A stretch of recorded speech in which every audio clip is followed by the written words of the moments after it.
bulan Februari. Dan kita mengucap syukur karena Tuhan sudah memimpin dan menolong kita sejauh ini. Dan bulan Februari tadi Daniel sudah menyampaikan mengenai tema kita, yaitu komunitasnya Allah. Komunitasnya Allah, kita membangun sebuah komunitas yang sehat, komunitas yang baik, komunitas yang positif, komunitas yang saling membangun, komunitas yang bertumbuh, komunitas yang sehat.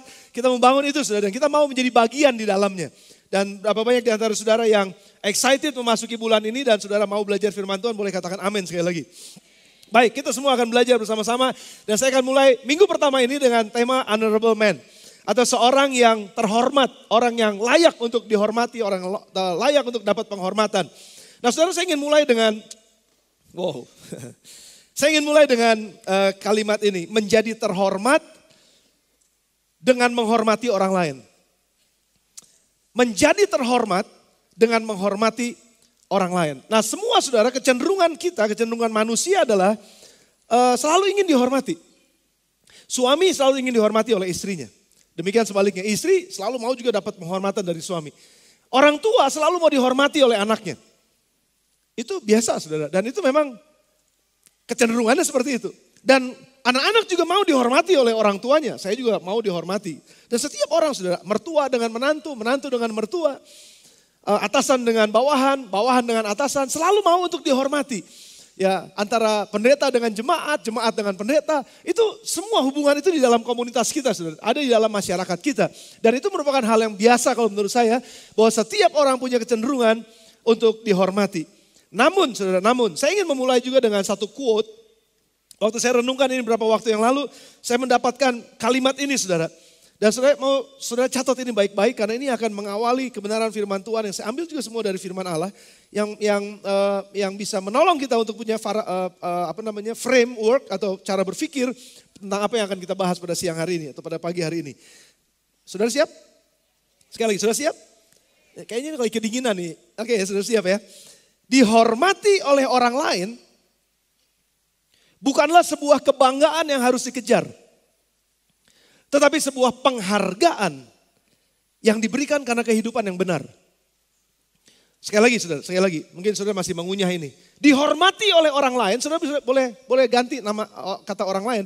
Dihormati oleh suami atau dihormati oleh istri bukanlah sebuah kebanggaan yang harus dikejar. Tetapi sebuah penghargaan. Mirip-mirip katanya saudara, kebanggaan sama penghargaan. Tetapi dihormati orang itu adalah sebuah penghargaan yang diberikan oleh orang lain kepada kita karena kehidupan kita yang benar. Itu penghormatan saudara. Saudara bisa ganti setiap kata di situ. Dihormati oleh anak-anak. Bukanlah sebuah kebanggaan yang harus dikejar. Nah banyak orang kejar kebanggaan untuk dihormati. Makanya dia paksakan anaknya supaya menghormati dia. Suami paksakan istrinya, dia cari cara gimana cara supaya istri saya bisa menghormati saya. Wah dengan berbagai macam cara, karena dikejar, dengan sengaja mau dicapai. Saya mau dapatkan penghormatan. Tetapi sebetulnya saudara, jangan cari penghormatan. Karena penghormatan akan datang dengan sendirinya ketika kita hidup benar, penghormatan itu diberikan sebagai penghargaan.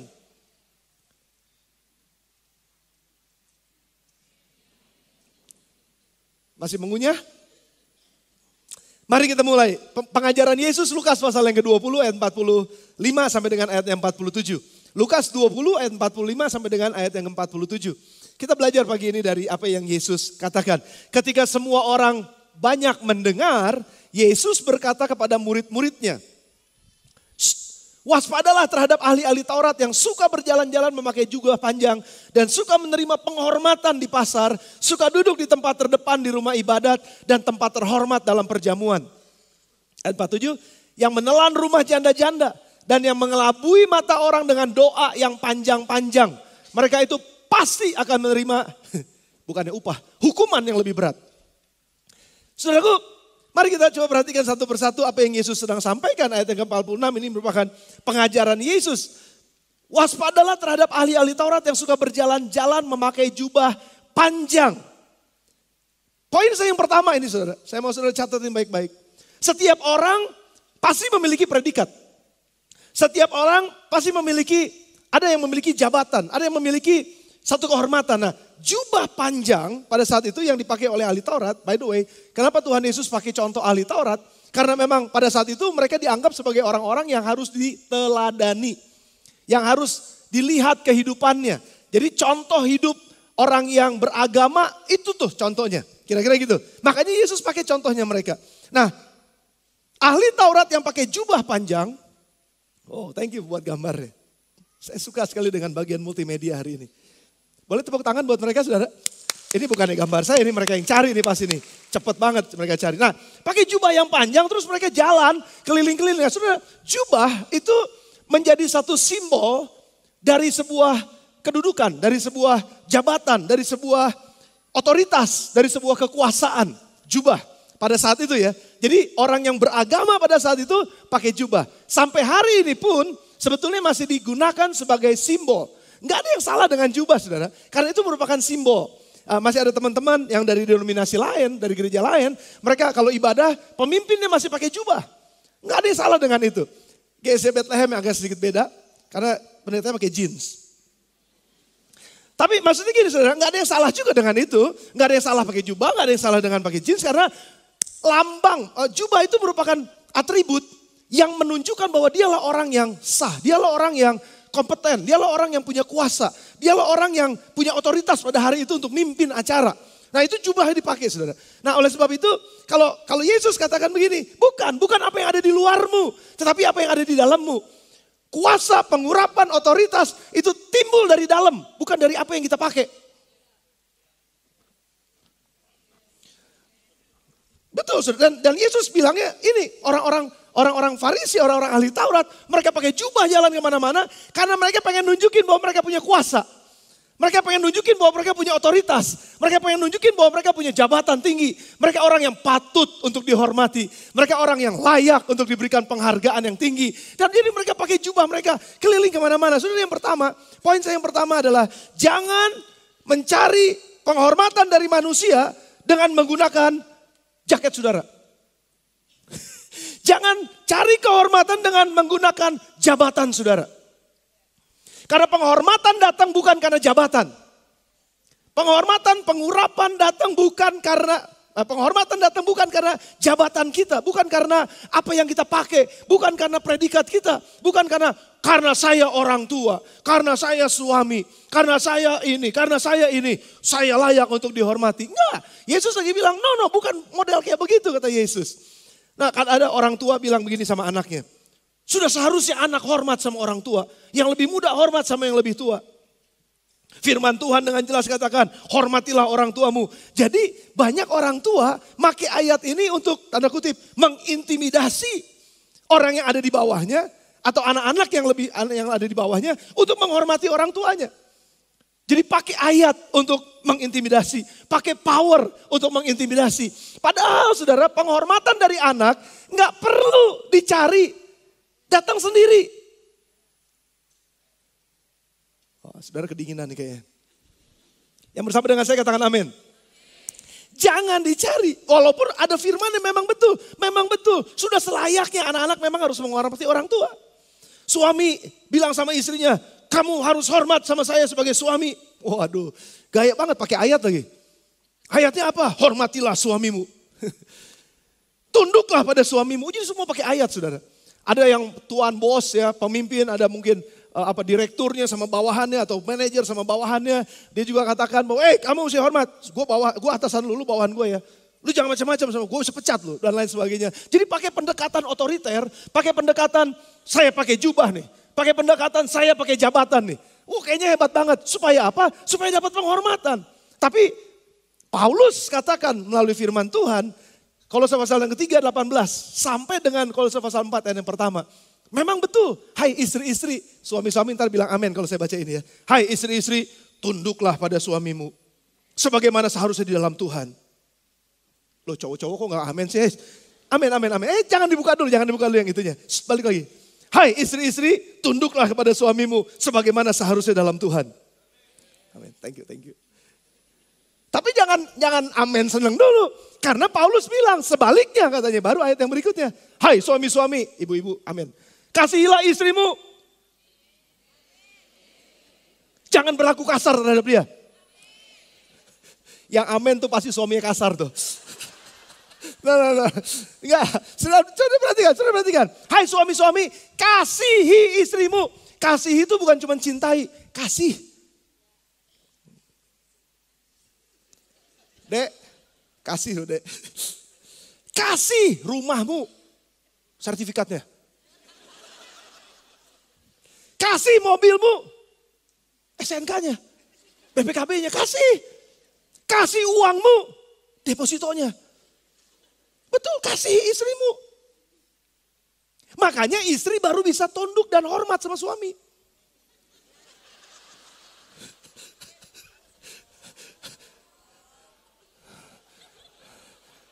Kenapa ribut di situ?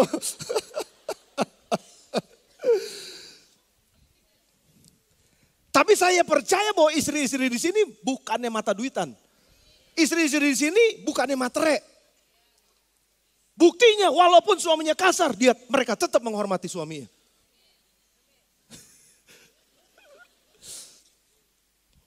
Terus juga orang tua tadi suami istri, sekarang orang tua. Ayat yang berikutnya, ayat yang ke-20. Hai anak-anak, taatilah orang tuamu dalam segala hal. Karena itulah yang indah di dalam Tuhan. Anak-anak, dengar tuh firman Tuhan. Oh, orang tua bisa bilang begitu. Tapi dibalikin lagi sama Paulus. Hai bapak-bapak, jangan sakiti hati anakmu supaya jangan tawar hatinya. Jadi kalau engkau mau dihormati, jangan sakitin anakmu.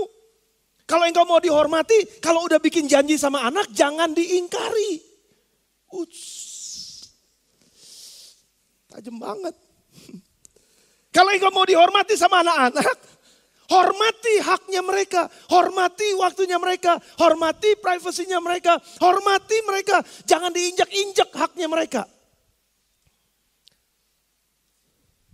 Ayat 21 coba lihat lagi, ada satu lagi.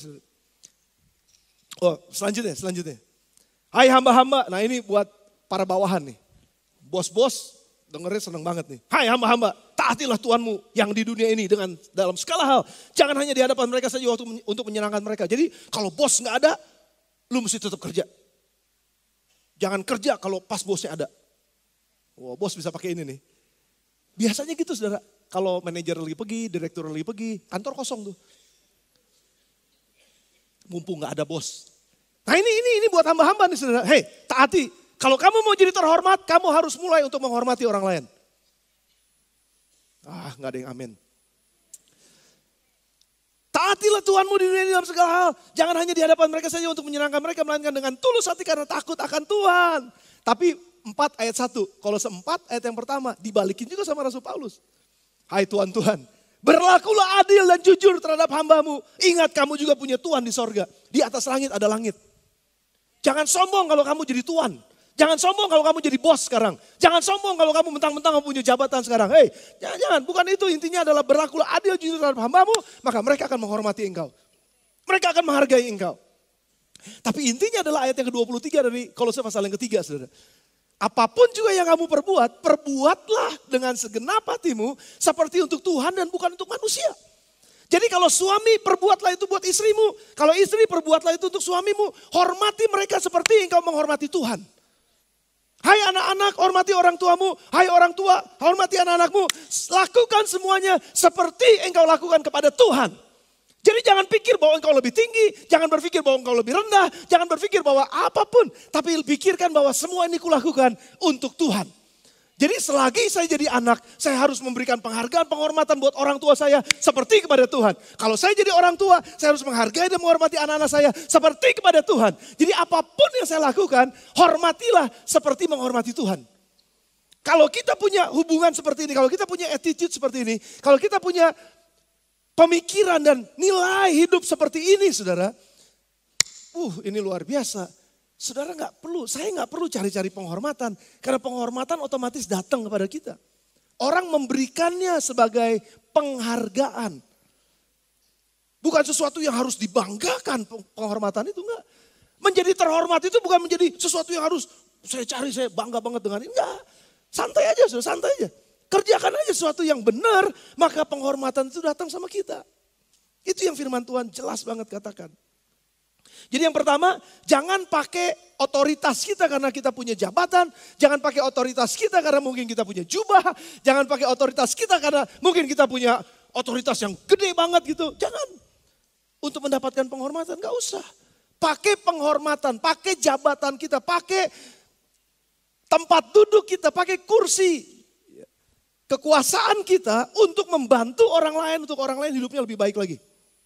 Itu aja saudara. Jangan pakai otoritas, jangan pakai kedudukan, jangan pakai semua yang jabatan yang tinggi-tinggi di dalam kita untuk memperoleh penghormatan. Justru pakai itu kesempatan kita untuk menolong orang lain naik lebih tinggi. Saya selalu bilang sama teman-teman, mumpung saya sekarang nih lagi ada di posisi kepemimpinan di gereja ini. Pakai waktu kesempatan yang saya kasih. Kamu bisa sekolah, kamu bisa ikut seminar ini, kamu bisa upgrade diri kamu. Mumpung. Bukan berarti nanti yang selanjutnya kembali selanjutnya. Enggak. Maksud saya nih diserahkan otoritas oleh Tuhan untuk bantu kalian naik. Bukan untuk gaining respect from you. Buat saya enggak. Karena Tuhan yang akan beri penghormatan buat orang-orang yang melayaninya. Firman Tuhan dengan jelas katakan, siapa yang melayani Tuhan, siapa yang melayani Yesus, dihormati oleh Bapa. Jadi siapapun yang melayani Yesus pasti dihormati oleh Bapa. Jangan takut saudara. Makanya jangan cari penghormatan dari hanya dengan saya punya jabatan terus saya mau tarik-tarik penghormatan dari orang lain. Jangan. Jabatan kita, kedudukan kita, otoritas dan kuasa yang kita punya di dalam dunia ini gunakan untuk melayani seperti Yesus melayani. Yesus tahu bahwa dia memiliki kuasa dan otoritas penuh atas sorga dan bumi. Dan karena dia tahu itu, dia ambil kain, dia ambil baskom isi air, lalu dia mulai datang, dia cuci kaki murid-muridnya. Karena saya tahu saya punya kuasa ini. Saya punya kuasa untuk menolong kalian naik ke atas. Jadi jangan pakai kuasa, jangan pakai otoritas kita, jangan pakai jubah kita untuk mendapatkan penghormatan dari orang lain. Itu gak terhormat justru. Itu sangat tidak terhormat. Yang bersama dengan saya katakan amin. Rada sepi ya pagi ini ya.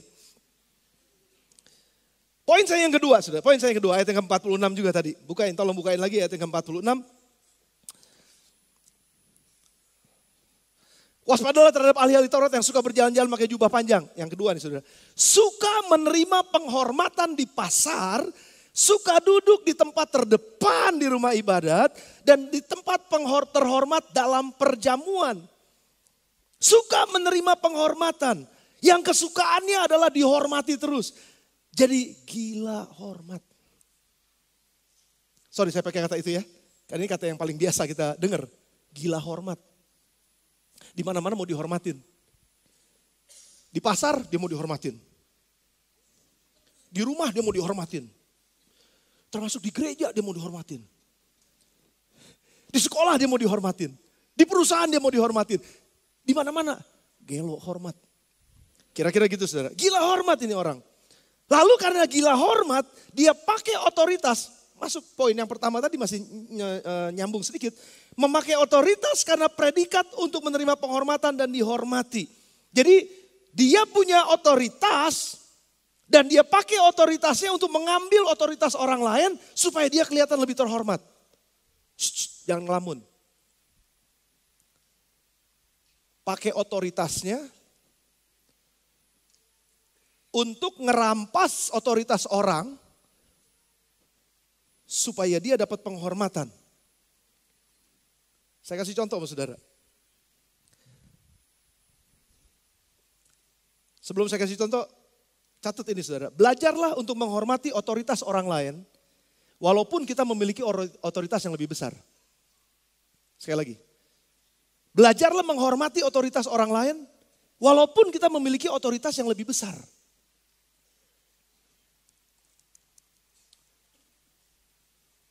Satu saat kami pelayan Injil pergi liburan. Pelayan Injil boleh pergi liburan gak? Yang benar. Pendeta jalan-jalan. Dosa. Oh, pendeta juga perlu dong. Tapi refreshing itu membuat makin seger saudara. Saudara yang gak pernah refreshing dan stres, refreshing lah. Cari waktu untuk refreshing. Nah satu kali kami refreshing, pergi keluarga staff pelayan Injil satu gereja ini saudara. Dengan semua keluarga, anak-anak semuanya pergi bareng-bareng.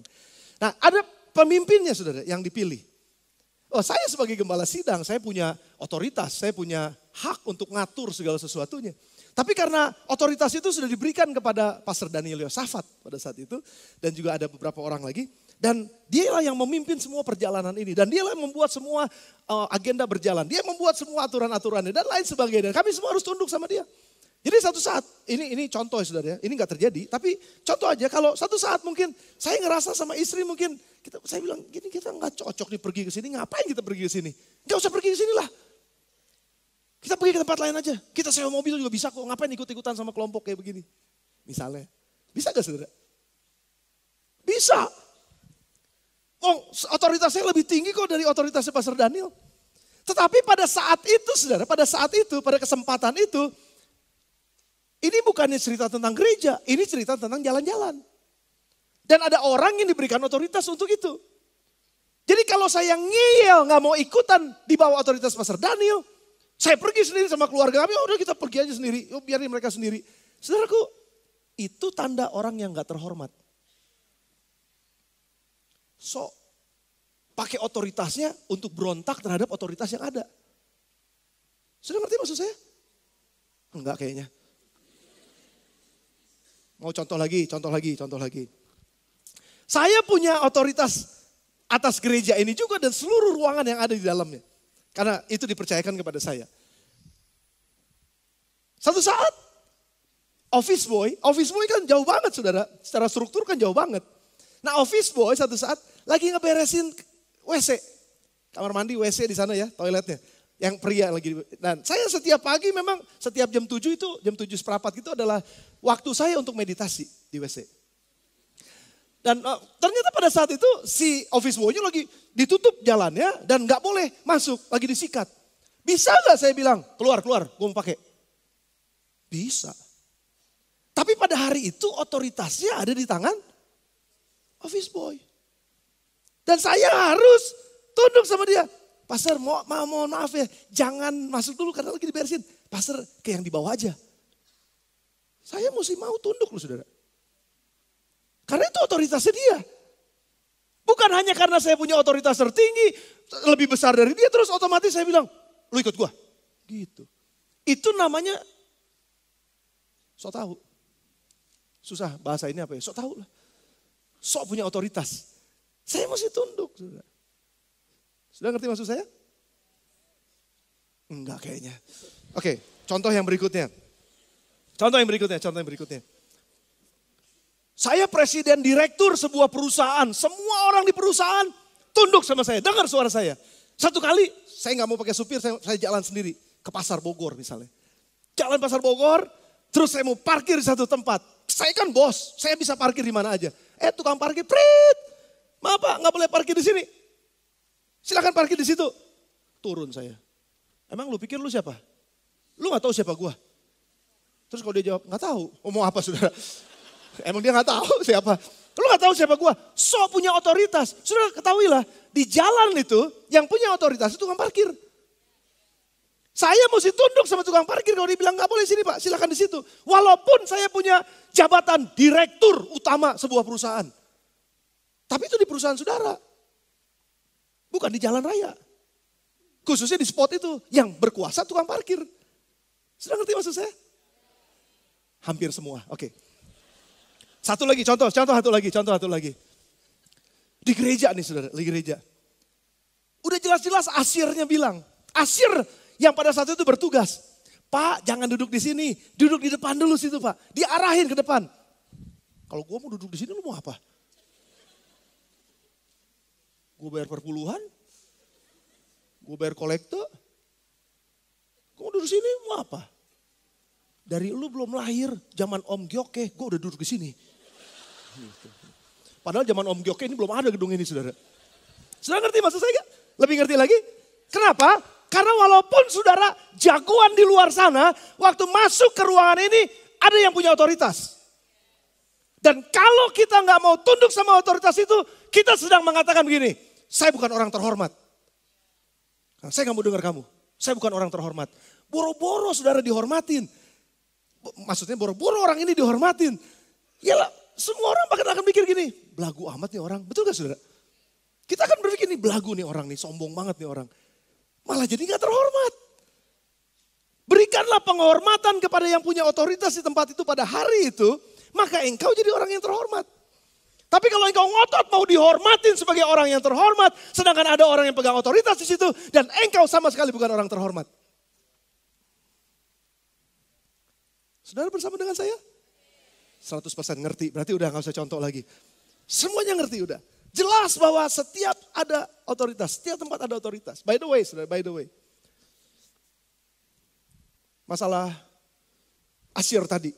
Saya lihat bahwa memang ini cuma masalah budaya atau kebiasaan. Jadi kalau ada Asyir nanti akan ngomong sama saudara, Pak, Bu, mohon maaf maju dulu ke depan. Yuk saudara ikutin aja. Terus kalau misalnya memang saudara kedinginan misalnya di depan, bilang sama Asyirnya, sorry kedinginan, boleh gak saya di sini? Itu lebih terhormat daripada melotot. Itu lebih terhormat. Boleh gak saya di sini? Soalnya dingin banget di depan. Kalau saudara lagi parkiran, seperti hari ini kan hujan ya. Jadi saudara dapat ting seliwer parkir gitu ya. Lebih terhormat, jangan marah-marah sama satpam. Satpam mah gak tahu apa-apa loh saudara. Padahal satpam kan punya otoritas itu untuk ngatur, atau tukang parkir yang di bawah lagi ngatur-ngatur. Jangan ngomel. No, saya ngomong ini bukan karena udah kejadian, justru supaya jangan kejadian. Saya ngerti maksud saya? Jadi nggak ada yang laporan sama saya, nggak ada yang laporan sama saya. Saya juga nggak perlu cerita-cerita ini. Kalau nggak perlu sih sebenarnya, cuman saya mau supaya ini nggak kejadian sama kita. Justru dari gereja ini harus keluar orang-orang yang terhormat. Bukan cuma anggota dewan yang terhormat. Tapi dari gereja ini akan keluar orang-orang yang terhormat. Orang-orang yang ngerti posisinya, orang-orang yang ngerti menempatkan dirinya. Orang-orang yang mengerti di mana otoritasnya dan siapa yang pegang otoritas. Asyir, semuanya itu ada di bawah Bapak Asun namanya. Kalau saudara nggak kenal Bapak Asun, mana dia nggak ada? Sugito namanya, dia duduk di tangga situ kayaknya. Ya, dia dikasih otoritas sama Pastor Desi. Pastor Desi dikasih otoritas sama Daniel Nathanael yang tadi pengumuman. Daniel Nathanael dikasih otoritas sama saya. Saya dikasih otoritas oleh jemaat sudah dipilih oleh ketua-ketua life group dan para pengurus yang lain untuk jadi gembala di tempat ini. Jadi semuanya otoritas itu berjenjang begitu saudara. Jadi kalau saudara tidak menghormati otoritas yang ada dalam gereja ini, dengan kata lain saudara lagi bilang bahwa I don't care. Mau gue begini, terserah gue dong. Lu belum lahir gue udah di sini. Lu lahir pun, gue udah lebih banyak tahu dari lu. Orang seperti ini akan jadi sangat tidak terhormat. Saudara. Sekali lagi, sudah bersama dengan saya? Ayat 47 poin saya yang ketiga. Saudara. Poin saya yang ketiga, ayat 47. 47?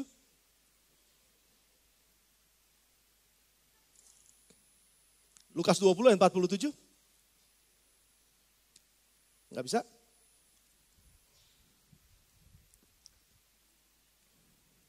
Mereka disebut menelan rumah-rumah janda. Menelan rumah-rumah janda. Yang menelan rumah-rumah janda. Itu yang pertama dari poin yang ketiga ini. Menelan rumah-rumah janda. Artinya ngambil hak orang lain yang lebih rendah dari dia statusnya kah? Atau yang lebih sulit kah? Atau yang lebih lemah kah? Dia ambil haknya. Sedangkan firman Tuhan dengan jelas katakan, jangan mengingini kepunyaan sesamamu. Jangan mengingini apapun yang sesamamu punya. Jangan mau gitu, jangan, wah kayaknya apalagi merampas dan mengambil dengan paksa. Jadi rupanya walaupun dia punya jabatan nih si ahli-ahli Taurat, walaupun punya jubah yang luar biasa, wah kelihatannya keren banget, kelihatannya terhormat banget. Tapi sebetulnya mereka gak terhormat karena mereka juga menelan rumah-rumah janda atau rumah janda-janda. Mengambil haknya orang lain. Saudara hati-hati karena kita bisa mengambil hak orang lain. Saya mau bicara ini buat saudara. Orang yang mengambil hak orang lain sangat tidak terhormat. Kita juga, maafkan, pakai katanya pakai bahasa Sunda dikit. Geleh ngelihatnya. Ih, gelo nih orang gitu kira-kira. Biasanya kita ngomel gitu kan saudara. Nih orang nggak tahu diri, nih orang nggak beres nih. Masa hak orang miskin diambil sama dia, masa hak janda-janda diambil sama dia. Tapi itu terbukti dalam kegiatan sehari-hari, dalam kehidupan sehari-hari. Itu sudah terbukti banyak di antara masyarakat kita, orang-orang kita justru ngambil haknya orang lain. Tanpa kita sadari. Dan itu nggak terhormat. Itu menjadi attitude saudara. Antri itu adalah budaya yang mesti kita bangun. Antri. Ngantri.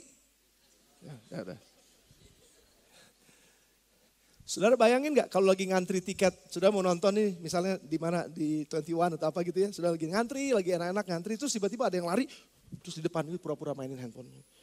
Pura-pura gak tahu kayak gini. Saudara marah gak? Saudara pasti akan bilang apa?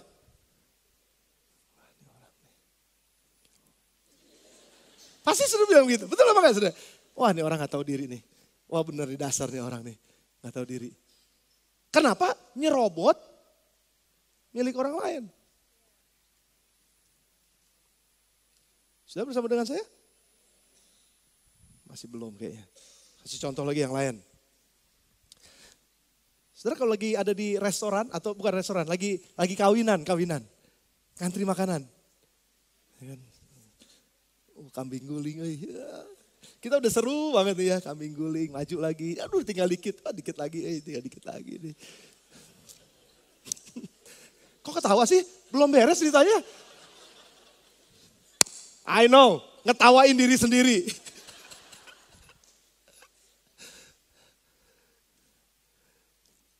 Terus tiba-tiba sono set, wah gitu. Kira-kira kalau menurut saudara, terhormat gak nih orang? Jangan lakukan.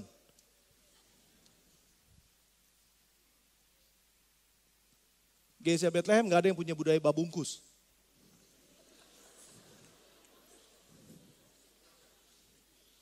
Zaman Yesus kasih makan 5 roti dan 2 ikan, sisa 12 bakul, itu kalau kita ada di sana gak ada sisa 12 bakul.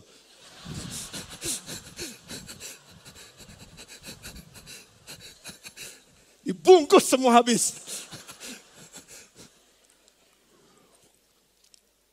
Karena mungkin budaya orang Israel lebih ramah. Budaya orang Israel lebih cool, lebih santai. Betul saudara. Dan saudara ini gak terhormat bener sih. Kayaknya saudara lucu loh. Tapi saya mau kita bangun budaya ini saudara. Paulus katakan kalau engkau pergi ke sebuah perjamuan, makan dulu di rumah. Jangan kelihatan kayak orang norak gitu. Kayak takut kehabisan makanan. Gila tuh kambing guling tinggal sedikit. Aduh. Di situ udah tinggal sedikit, situ bebeknya udah tinggal sedikit lagi. Aduh, kamu yang mana ya? Bingung saudara. Kan jadi kayaknya kan norak banget gitu, benar gak sih? Kan jadi kayak apa sih saudara? Saudara ngerti maksud saya? Jadi itu ya udah kalau memang kita gak kebagian ya udah. Jangan nyerobot, karena nyerobot itu ngambil haknya orang lain. Kalau mau lagi pesta, sementara pengantin belum datang, berdiri di tempat yang saudara incer.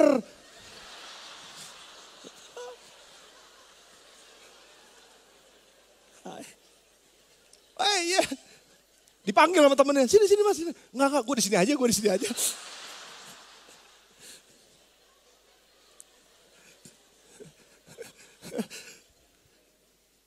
Nggak kelihatan noraknya saudara. Jadi kalau udah antrian jangan diserobot karena itu haknya orang lain saudara. Saudara pergi belanja, bayar di kasir, nyerobot dan lain sebagainya. Saudara ngerti maksud saya? Belum semua, satu contoh lagi yang terakhir. Berkendaraan di jalan raya juga bisa ngambil haknya orang lain. Udah jelas-jelas kok itu perboden. Nggak boleh masuk. Tetap aja ini semua mobil jalannya ke arahnya ke sana. Ini sendirian jalannya ke sini.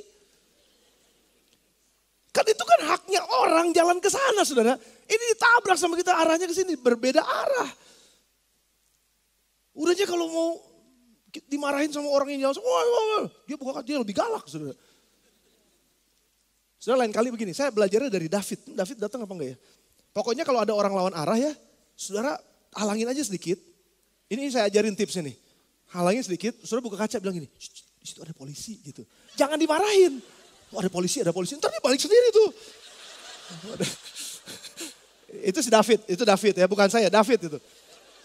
Kreditnya buat si David. Cuman tetap saudara, kita tuh ngambil haknya orang lain gitu. Ngambil jalannya orang lain.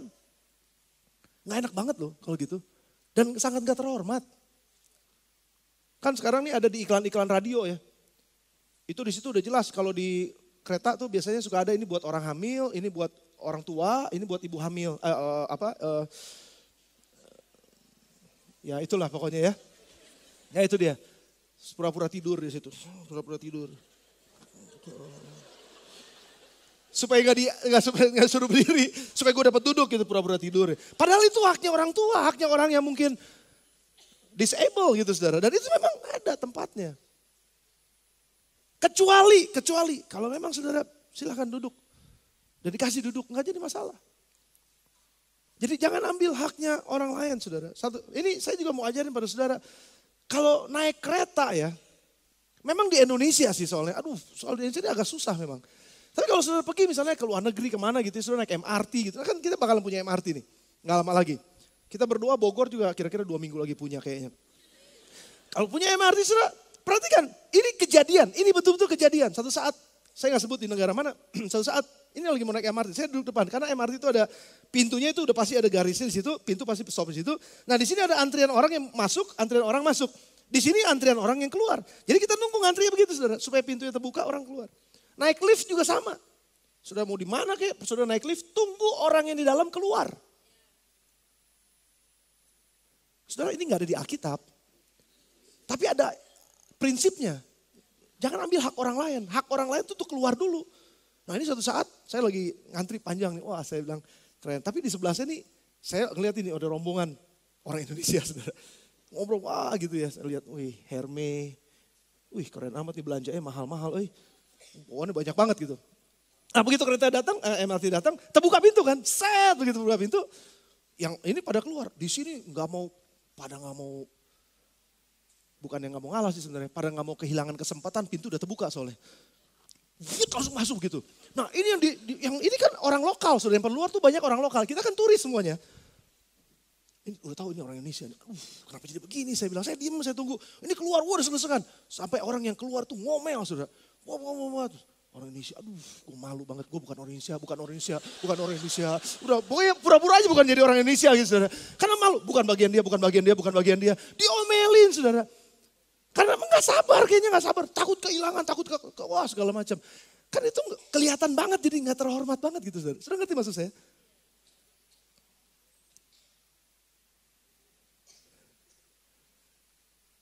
Saya mau GSJ Bethlehemers.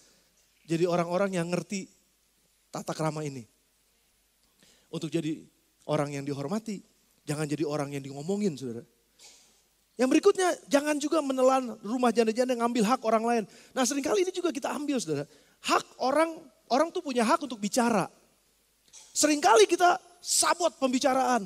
Kita tutup mulut orang lain. Karena kita anggap bahwa mereka lu mah ngomong apa sih, gue gak mau denger.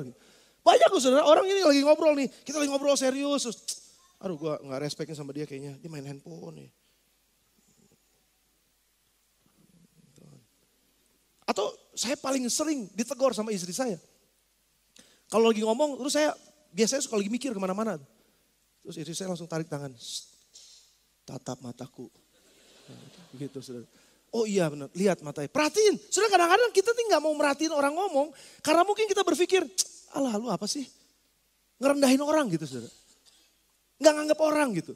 Gak menghargai orang. Tapi kalau orang yang penting kita anggap penting, dia lagi ngomong. Dia gak ngomong kita liatin gitu. Dia ngomong apa aja gitu, wah kita dengerin gitu. Tapi orang-orang yang sementara mungkin kita anggap, ini orang apa sih? Kita gak kasih mereka hak untuk bicara. Sudah ngerti maksudnya ya? Dalam rapat misalnya. Setiap kali dalam rapat tuh kalau ada, apalagi kalau gak setuju sama pendapat orang lain gitu. Terus, apa sih ini ngomong apa sih? Dia, wah main handphone, dia tunduk terus, dia dia nggak mau perhatiin yang lain. Saudara, itu nggak terhormat. Sama sekali nggak terhormat. Perhatiin kalau ada orang lagi bicara, saudara perhatiin. Tapi kalau memang saudara nggak mau dengar dia ngomong, saudara minta izin. Sorry ya, waktu saya nggak ada, saya mesti pergi. Nanti mungkin satu saat saya bisa dengerin kamu. Sorry, saya mesti pergi, saya mesti buru-buru. Udah, itu lebih terhormat daripada saudara nggak mau dengar, tapi saudara tetap ada di situ.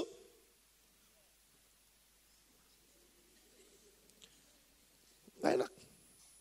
Saudara, kalau orang salaman, kasih tangan saudara untuk salaman benar-benar. Jangan cuma asal nempel.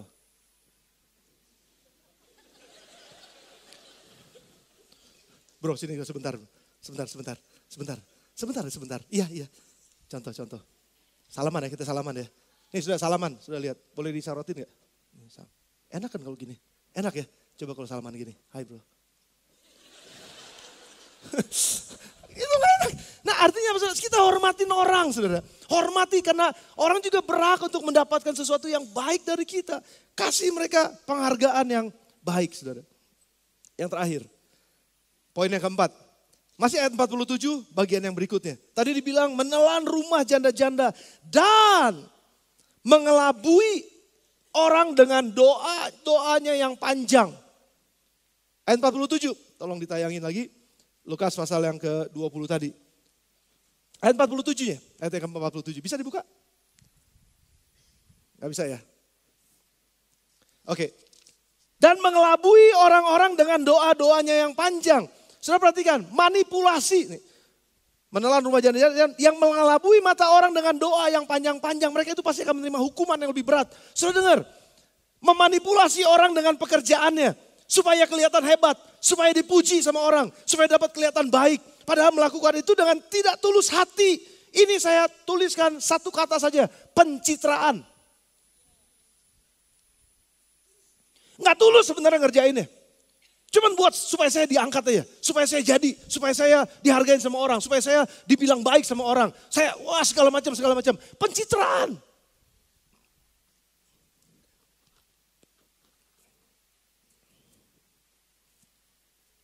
Dan ini biasa dilakukan oleh ahli-ahli Taurat. Mereka nggak sungguh-sungguh sebenarnya berdoa, saudara. Karena hati mereka juga nggak sama Tuhan, itu udah jelas. Yesus sendiri yang ngomong kok. Mereka kelihatannya di depan bagus banget, berdoanya panjang-panjang. Tapi sebenarnya hati mereka penuh dengan tulang belulang, mayat-mayat ada di dalamnya. Kotor banget. Tapi mau kelihatan bagus. Tahun ini adalah tahun panas. Di mana setiap orang yang mau naik akan mencitrakan dirinya. Tiba-tiba jadi baik. Tiba-tiba jadi sosial banget. Tiba-tiba turun ke lapangan. Tiba-tiba nyari-nyari siapa yang susah. Tiba-tiba jadi gak pelit. Tiba-tiba jadi banyak cerita bagus-bagus keluar. Supaya kelihatan, supaya dihormatin sama orang. Supaya dapatkan penghargaan dari orang.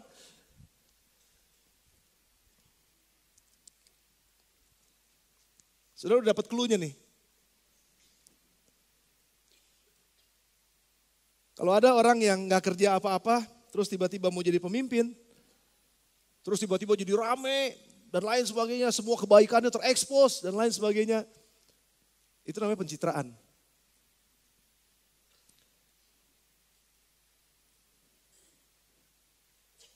Mengelabui orang, ngebohongin orang. Saudara hati-hati juga dengan ini nih.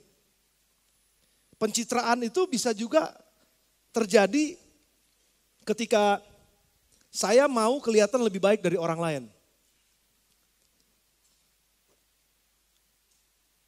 Saya ngomongin yang jelek tentang orang. Supaya saya kelihatan lebih baik. Saya ngegosip tentang orang. Padahal saya juga nggak tahu, nggak terlalu ngerti gitu. Masalahnya apa sih sebenarnya? Saya nggak terlalu ngerti, saya cuma ikutan aja. Wah, tapi jadi kelihatannya kayak saya keren banget gitu. Saya ngomongin yang jelek karena Pastor Joy. Wah, Pastor Joy ini keren banget saudara. Dia kalau khotbah, waduh, hebat banget. Dan saya nggak mau kalah sama dia nih. Saya ngomongin Pastor Joy yang jelek-jelek. Padahal saya juga nggak tahu masalahnya dia apa. Saya nggak tahu apa yang sedang dihadapi. Tapi saya ngomong terus yang jelek tentang dia. Saudara hati-hati. Karena tujuannya sebetulnya bukannya untuk memperbaiki Pastor Joy atau untuk, ya benar kalau saya ngomongin yang jelek tentang Pastor Joy, absolutely. Saya bukannya bermaksud untuk menolong dia untuk jadi lebih baik. Saya sebetulnya sedang bermaksud ngomongin dia supaya orang nangkep yang jelek tentang dia dan ngelihat saya lebih baik dari dia. Saya lebih rohani dari dia. Saya lebih hebat dari dia. Wah saya lebih ini dari dia. Wah saya semua sampai dia. Jadi kita ngomongin orang yang jelek. Hati-hati dengan ngomongin orang yang jelek saudara. Artinya bukannya orang yang jelek diomongin. Hati-hati jangan ngomongin orang dari kejelekan-kejelekannya. Atau mungkin dari kekurangan-kekurangannya. Atau bahkan kita cari-cari kejelekannya. Dan kita omongin. Padahal itu adalah fitnah. Bertingkah sedemikian rupa sehingga dia menjadi lebih baik kelihatannya daripada orang lain. Itu memanipulasi saudara. Memanipulasi situasi, memanipulasi berbohong dengan banyak hal. Saya tutup dengan ini. Yesus dengan kontras, dia ambil contoh tokoh agama. Supaya jadi pembelajaran. Jangan kayak mereka. Tapi kita mengucap syukur, Paulus yang menegaskan kepada kita semua melalui firman Tuhan dalam Filipi pasal yang kedua ayat 5 sampai dengan ayat yang ke-11. Paulus katakan jangan belajar sama ahli-ahli Taurat, jangan belajar sama orang-orang tokoh-tokoh yang kayaknya tokoh agama. Tapi belajarlah kepada Yesus. Ini yang Paulus katakan, hendaklah kamu dalam hidupmu bersama. Ini dalam komunitas kita, dalam hidupmu bersama. Menaruh pikiran dan perasaan yang terdapat juga dalam Kristus Yesus. Jadi fokusnya adalah Yesus Kristus. Enggak melulu harus selalu ahli-ahli Taurat. Karena mereka juga banyak yang gak benar. Tapi mungkin ada yang benar. Tapi dari contoh-contoh kehidupannya. Dari buahnya kamu bisa lihat. Saudara, ini tips buat kita semua. Kalau mau tiru kehidupan orang lain. Jangan sembarang tiru. Jangan hanya karena mentang-mentang dia rajin ke gereja. Wih dia anggota life group, dia aktif banget loh. Wih dia hebat loh, dia begini-begini. Terus saudara lihat buahnya. Kalau saudara mau ambil contoh kehidupan orang lain buat hidup saudara, lihat buahnya. Jangan ditipu, jangan dibohongin. Dengan omongan-omongan yang gak benar, tapi kita gak tahu buahnya seperti apa. Kalau saudara mau ikuti teladan orang lain, ikuti buahnya, lihat buahnya dulu. Dan ikuti keteladanannya. Keluarganya gak benar, tapi dia ngomongin wah segala macam yang jelek-jelek tentang orang lain. Tapi keluarganya sendiri gak benar. Sudah jangan dengar orang itu. Karena dari buahnya kita akan kenal orang. Katakan amin kalau sudah setuju dengan saya. Nah belajar dari Yesus yang walaupun dalam rupa Allah. Tidak menganggap kesetaraan dengan Allah itu sebagai milik yang harus dipertahankan.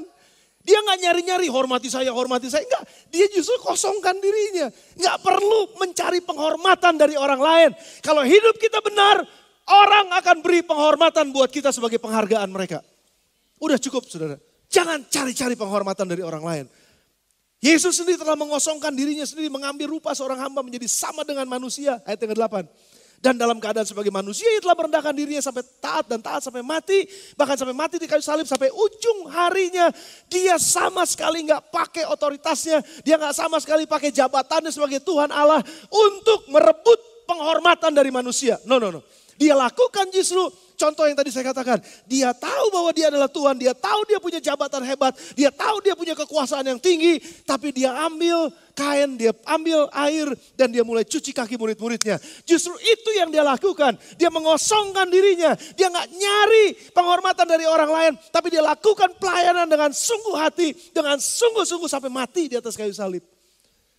Dan karena itulah ayat selanjutnya sudah buka. Allah sangat meninggikan dia dan mengaruniakan kepadanya nama di atas segala nama. Supaya dalam nama Yesus bertekuk lutut segala yang ada di langit dan yang ada di atas bumi dan yang ada di bawah bumi. Dan segala lidah mengaku Yesus Kristus adalah Tuhan bagi kemuliaan Allah Bapa. Amin saudara. Yesus ditinggikan, Yesus dihormati. Bukan karena dia cari-cari penghormatan itu dari manusia. Tapi karena dia diberikan penghargaan itu sama Bapa. Dia ditinggikan sama Bapa. Dia dihormati sama Bapa. Bukan karena dia cari-cari, bukan karena dia menggunakan jabatan dan lain sebagainya. Tapi justru karena dia melayani. Saudara, dalam kehidupan kita sebagai komunitas, mari kita belajar dari Yesus. Untuk tidak menggunakan jabatan, kekuasaan, otoritas yang Tuhan percayakan kepada kita untuk cari penghormatan buat diri sendiri. Juga tidak akan mengambil hak orang lain, tapi menghormati hak orang lain. Tidak mengambil otoritas orang lain, tetapi menghormati otoritas orang lain. Saudara, dengan demikian penghormatan akan datang kepada kita. Gak perlu saudara cari, gak perlu saudara paksakan. Tapi itu akan datang sebagai penghargaan. Saudara belajar sesuatu? Mari datang kepada Tuhan, tundukkan kepala saudara sebentar. Dan kita akan mohon kepada Tuhan pada pagi hari ini. Membuat sebuah komitmen pada pagi hari ini untuk mengejar kasih, mengejar kebenaran. Maka otomatis janji firman Tuhan bilang, aku akan mengangkat engkau menjadi ternama, termasyur, dan terhormat. Gak usah cari kemasyuran, gak usah cari semua yang hebat-hebat dalam dunia ini. Gak usah ngotot untuk cari itu semua. Lakukan aja firman Tuhan. Karena penghormatan manusia dan penghormatan dari Allah pasti datang dengan sendirinya. Saudara gak bisa klaim bahwa saudara dihormati oleh Allah sementara dalam hidup sehari-hari saudara gak dihormati oleh manusia. Karena penghormatan pertama kali datang dan bisa kelihatan itu dari Allah yang promosikan hidup kita. Dan pada akhirnya juga kita akan lihat akibatnya manusia pun akan menghormati kita. Dan itu kelihatan buahnya. Pertanyaan pada pagi hari ini adalah, apakah saudara mau menjadi orang-orang yang terhormat? Atau saudara mau membiarkan diri saudara seperti apa adanya sekarang? Kalau saya memilih, saya akan memilih untuk menjadi manusia yang lebih baik. Saya memilih menjadi manusia yang lebih benar. Yes, kita sudah dibenarkan oleh Tuhan. Tapi ada begitu banyak pikiran-pikiran kita mungkin yang salah. Dan kita perlu ngeberesin, ngebenerin semua pikiran-pikiran itu. Cara-cara yang salah, kebiasaan yang salah, budaya yang salah. Kita perlu beresin itu.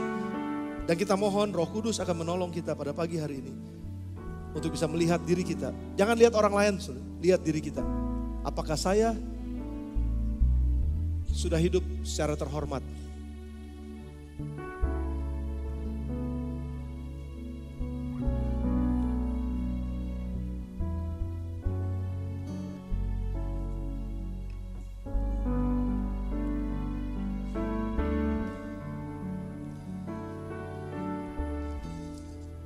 Sehingga saya akan bantu kita nyanyikan satu pujian sementara saudara terus renungkan firman ini. Dan kita akan ambil bagian dalam komitmen.